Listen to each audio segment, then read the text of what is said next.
सुधा समाधान।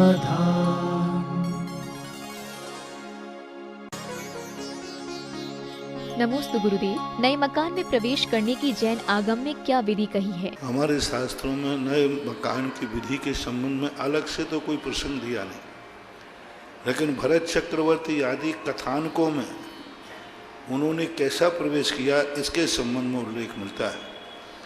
मंदिर में आकर के सबसे पहले मंदिर में विधान करना चाहिए। विधान में पंच परमेष्टि विधान करो, पांचों परमेष्टि को इष्ट मान करके पंच परमेष्टि विधान करना चाहिए। और उसमें एक कलश की स्थापना करना चाहिए, पंच मेवा ड्राई फ्रूट भर करके, और उस कलश को लेकर के एक कलश भी कर सकते हो, मारने पे 5 कलश भी रख सकते हो। और विधान के बाद शेषाक्षत पुष्प जो बचे हों उनको एक थाली में लेकर गाजे बाजे के साथ घर में प्रवेश कीजिए। घर में आपका जो शुभ संकेत दरवाजा आदि है वहाँ से उस कलश को प्रवेश करा के, और जो पुष्प हैं दरवाजे पर खड़े होकर पहले उस मकान के ऊपर बाहर छेपण कीजिए। 1 या 2 व्यक्ति उन पुष्पों को पूरे मकान में छेपण करते जाएं और मंगल कसर किसी पवित्र स्थान पर स्थापित कर दें, वहाँ दीप पूजन कर दें। बस यही हमारे यहाँ नागल करने की विधि है। नमोस्तु गुरुदेव। रमोकार मंत्र में सिद्धों से पहले अरिहंतों को नमन किया है, क्योंकि अरिहंत हमें सिद्ध बनने का उपदेश देते हैं और यही उपदेश आचार्य, उपाध्याय एवं साधु भी देते हैं। तो फिर इन्हें भी सिद्धों से पहले नमन क्यों नहीं किया गया? सबसे पहले ये नमस्कार मंत्र है, और नमस्कार उपकारी को किया जाता है। जो सबसे पहले हमारे ऊपर उपकार करे वह प्रथम वंदनीय होता है। चूँकि आचार्य, उपाध्याय, साधु ये सारे के सारे अरहंत भगवान से जुड़े हुए रहते हैं,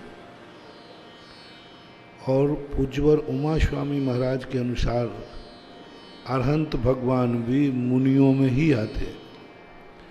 मुनि के 5 भेद होते हैं: पुलाक, बकुश, कुशील, निर्ग्रंथ, स्नात कहा, ये मुनियों के भेद हैं। तो जो मुनि महाराजों में ही अरहंत आते हैं वो अलग से नहीं है, क्योंकि वो भी साधक हैं, वो भी मोक्ष मार्गी हैं। इसलिए उमा स्वामी महाराज ने उनको मुनि महाराजों में रखा। अब हम सारे मुनिराजों में सबसे बड़े मुनिराज कौन हैं? अरहंत भगवान। इसलिए उनको पहले रखा, फिर आचार्य परमेष्टि, फिर उपाध्याय परमेष्टि, फिर साधु परमेष्टि, इस अपेक्षा। और ये हमारे परम कार्य, क्योंकि सिद्ध होते हैं कि नहीं होते हमें अरहंतों ने बताया। एक वर्तमान युग में एक कथा आती है कि एक देवता को एक सेठ ने संबोधन करके उसको सम्यक प्राप्त कराया, धर्म का उपदेश दिया, और उनके उपदेश से वो समझा कि पंच परमेष्टि क्या होते हैं, साधु क्या होते हैं, और वो मरण करके देव हुआ। तो वो वंदना करने के लिए पहुंचा, तो वहीं बाजू में मुनिराज बैठे हुए थे, उधर वो सेठ जी मिल गए। तो सबसे पहले उन्होंने, उस देव ने सेठ को नमस्कार किया और बाद में मुनिराज को किया। तो उनकी देवियां जो थीं और देव थे, उन्होंने कहा ये आपने गलत क्यों किया? जब मुनिराज सामने बैठे हैं और ये तो सेठ है, गृहस्थ है। बोले इस सेठ को मैंने इसलिए नमस्कार किया कि इस सेठ की बदौलत ही मैं मुनिराज को पहचान पाया। मुझे क्या मालूम है मुनिराज है, सेठ जी ने मुझे बताया कि ये साधु परमेष्टि हैं, इसलिए मैं प्रथम वंदना, प्रथम अभिवादन सेठ जी का करता हूँ। तो ये उपकारी की अपेक्षा से अरहंत भगवान को प्रथम लिया जाता है, ऐसा मानना चाहिए। नमोस्तु गुरुदेव। पुण्य कर्म के उदय से सभी काम सहज हो जाते हैं और पाप कर्म के उदय में बने हुए काम भी बिगड़ जाते हैं। तो गुरुदेव, ऐसी स्थिति में हम कैसी भावना भाएं जिससे परिणाम ना बिगड़ पाएं? पुण्य पाप फल माहि हरख बिलखो मत भाई, यह पुद्गल पर जाय उपज बिन से थिर नाही। पंडित जी साहब दौलत राम जी ने लिखा, बहुत सरल सूत्र दिया। पुण्य और पाप, पुण्य में इतराओ मत, पाप में घबराओ मत, क्योंकि दोनों पुद्गल की पर्याय है।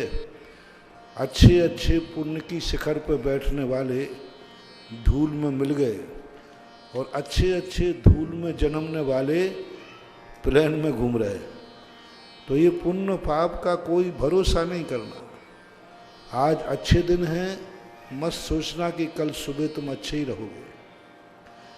आज हंसते हुए सोए हो तो मत समझना कल हंसते हुए ही उठोगे। हंसते हुए सोने वाले लोग सुबह रोते हुए उठे हैं और कोई सामान्य लोग नहीं, महान महान पुण्यात्मा। अयोध्या जैसा स्थान जो प्रलय काल में भी नाश को प्राप्त नहीं होता। शाम को अयोध्या हंसती हुई सोई थी, सुबह जब उठी तो पूरी अयोध्या में रुदन था। इसलिए कभी भी हमारे पूज्यवर कार्तिकेय स्वामी ने स्पष्ट लिखा कि जो क्षण तुम्हारा है, यही क्षण में तुम जो हो वही हो, अगले क्षण में तुम यही रहोगे। ये कोई नियम नहीं है, कोई नियम नहीं। एक दूसरे क्षण में 3 खंड का अधिपति रावण एक समय के अंदर तीसरे नरक में चला गया। एक ऐसा कलेक्टर ऑफिसर देखा जिनकी गाड़ी 48 टेम्परेचर था राजस्थान में जिस समय घटना घटी, एसी में बैठा है, चरम पुण्य, सब बॉडीगार्ड है, सब है, गाड़ियां आगे पीछे चल रही। और एक ऐसा एक्सीडेंट हुआ, फाटक खुला और गिर करके 48 टेम्परेचर की रेत में तड़पता रहा। कोई उठाने वाला, क्योंकि जो गार्ड था वो भी गिर गया, वो भी बेहोश, ड्राइवर भी बेहोश, और वो तड़पता रहा। 1 सेकंड पहले एसी में बैठा है और 1 सेकंड बाद रेत में तड़प रहा है, कोई पूछने वाला भी। वो दृश्य जब फोटो पेपर में आया, देखकर दंग रह गया। है ना, इतना परिवर्तन एक क्षण के अंदर हो जाता है। 1 सेकंड पहले इतना पुण्य का उदय, 1 सेकंड। इसलिए पुण्य और पाप के उदय को दोनों में अपने आप को घबराना नहीं चाहिए और अहंकार भी नहीं करना चाहिए। पाप का उदय आया है, क्षमता रखो, पुण्य का भी आएगा। पुण्य का उदय आया है, अहंकार मत करो। किसी भी क्षण अशुभ कर्म का उदय आता है। इस प्रकार का वस्तु स्वरूप का चिंतन करना चाहिए। नमोस्तु गुरुदेव। गुरुओं का उपकार हम कैसे चुकाएं? उन्होंने तुम्हारे ऊपर उपकार किया है, वो उन्होंने किया। उनके लिए जब तुम्हारी जरूरत पड़े, उनका उपकार चुकाना चाहिए। हमेशा कृत उपकारम न विस्मरंती साधवः। सज्जन पुरुष, दूसरा व्यक्ति हमारे ऊपर किंचित भी उपकार करे तो उस उपकार को नहीं भूलना चाहिए। जब उस पर आए, देखो एक नाग नागिन पर उपकार किया पार्श्वनाथ ने, वो दूसरी पर्याय में आकर उन्होंने यही सोच करके आए थे कि जब उन्होंने हमारे ऊपर उपकार किया है तो हमें भी उनके ऊपर उपकार करना चाहिए। परस्पर उपग्रह जीवानाम, एक दूसरे के प्रति हमारे परिणाम रहना चाहिए। नमोस्तु गुरुदेव। हम महिलाओं को सदा सुहागन रहने के लिए क्या करना चाहिए? सदा सुहागन रखने के लिए अभी 2-3 दिन पहले मैंने एक कार्य बताया था ना, कि चाहे भले तुम सुहाग दशमी करो या नहीं करो, लेकिन हमेशा एक ही परिणाम का ध्यान रखना चाहिए। यदि गृहस्थी में तुम आए हो तो सदा एक बात का ध्यान रखना चाहिए कि हम इस घर में आकर के कलह का कारण नहीं बनेंगे।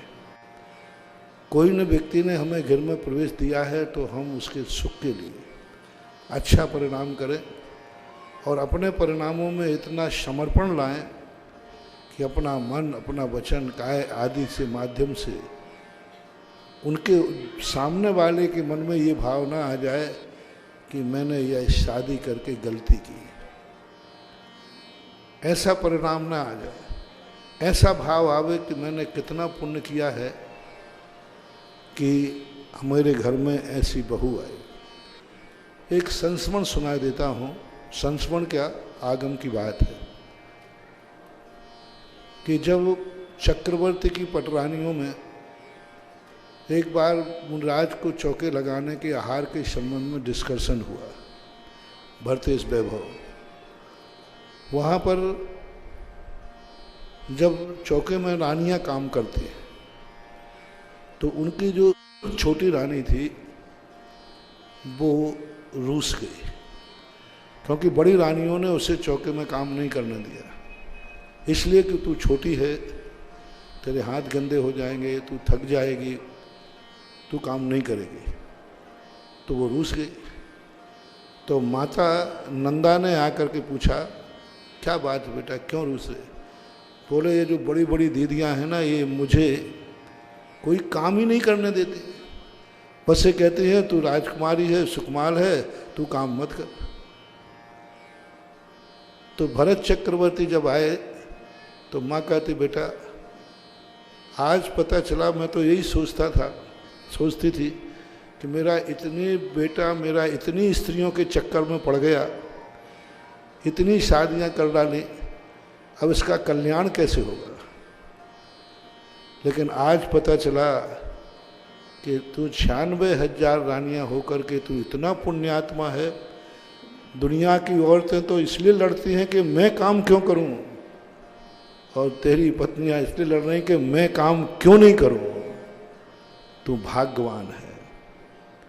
तो ऐसा माहौल बना करके सासू को अभाग्य लग रहा है कि मैंने कितने पुण्य किए कि मुझे ऐसी बहू मिली। पुरुष को ऐसा महसूस हो कि मैंने कितना पुण्य किया कि मुझे ऐसी पत्नी मिली।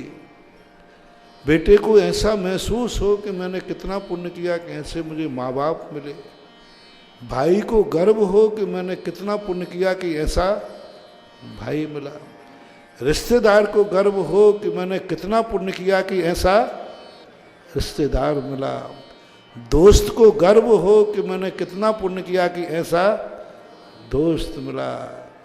और गुरु को गर्व हो कि मैंने कितना पुण्य किया कि ऐसा शिष्य मिला। सब में बस जिससे तुमने संबंध जोड़ा है, बस उसको गर्व महसूस होना चाहिए। और उसको गर्व यदि महसूस हो रहा है तो फिर ये संबंध जहाँ जैसे यथा योग्य आगे बढ़ जाते हैं, अमरता को प्राप्त हो जाते हैं, भवांतरों को में भी परिवर्तित हो जाते हैं। और यदि दुर्भाग्य मान रहा है तो समझ लेना कि अगला भाव तो बाद में आएगा, यहीं डाइवर्स की चर्चा चालू हो जाएगी। नमोस्तु गुरुदेव, क्या अपनी आत्मा की आराधना ना करना ही सबसे बड़ा अपराध है? ऐसा तो कहाँ आया है, ऐसा तो कहीं आया नहीं। मात्र ये प्रसंग आया है निश्चय आराधना में। गृहस्थों की निश्चय आराधना होती ही नहीं, निश्चय के लिए आराधना होती है। पूज्यवर अमृतचंद सूरी महाराज ने, पूज्यवर जयसेन स्वामी महाराज ने प्रवचन सार के अंदर कहा कि निश्चय के लिए आराधना होती है। निश्चय में तो आराधक भाव ही नहीं होता। जहाँ व्यक्ति निश्चय में चला जाता है, आत्मा में के रूप में चला जाता है, वहाँ आराधक भाव खत्म हो जाते हैं। लेकिन वह भी निश्चय आराधना है जो निश्चय के लिए की जाती है। बहुत अच्छा सूत्र पूज्य अमृतचंद सूरी ने अभी कल ही परसों स्वाध्याय में निकला था कि वह भी शुद्धोपयोगी है जो शुद्धोपयोग के लिए किया जाए। बहुत जो शुद्धोपयोग नहीं है अभी, लेकिन जो शुद्धोपयोग के लिए किया जा रहा है वह भी शुद्धोपयोग ही है, ही शब्द का प्रयोग किया, क्योंकि वो शुद्धोपयोग के लिए। व्यवहार आराधना भी निश्चय आराधना है, परमात्मा की आराधना भी आत्मा की आराधना है, क्योंकि परमात्मा की आराधना आत्म सिद्धि के लिए की जाती है। जैन दर्शन, जैन दर्शन में जितनी भी नैमित्तिक क्रियाएं हैं वे सब उपादान के लिए ही हैं। जैसे मैंने कहा था, मैंने चींटी को नहीं बचाया है, मैंने चींटी को नहीं बचाया है, मैंने अपने अहिंसा व्रत को बचाया है। अब लोग कहते हैं करुणा जो है मोह है, मैंने चींटी को बचाया ही नहीं, मैंने तो अहिंसा व्रत का पालन किया है, मैंने तो सम्यक दर्शन के अनुकंपा धर्म का पालन किया। जैन दर्शन में पर की क्रिया होती ही नहीं है, पर में कोई क्रिया होती ही नहीं है, सब स्वयं क्रिया है। सही है तो हम भगवान की पूजा करते ही नहीं है, पूजा में तो बंद होता है, पूजा तो बंद का कारण है। लोग कहते बराबर है, कोई हमें कोई आपत्ति नहीं इसमें, हम पूजा करने गए ही नहीं है मंदिर में। सम्यक दृष्टि मंदिर में पूजा करने नहीं गया है, पूज्य बनने गया है। अब पूज्य बनना भी क्या गलत है? पूजा करना गलत हो सकता है, बंद का कारण होता है, लेकिन पूज्य बनना, हम मंदिर में गए पूजा करने गए नहीं। पूजा तो हम इसलिए कर रहे हैं कि उसके बिना पूज्य, तो दृष्टि क्या है? क्रिया पूजा की हो रही है और दृष्टि में पूज्य बन रहा है।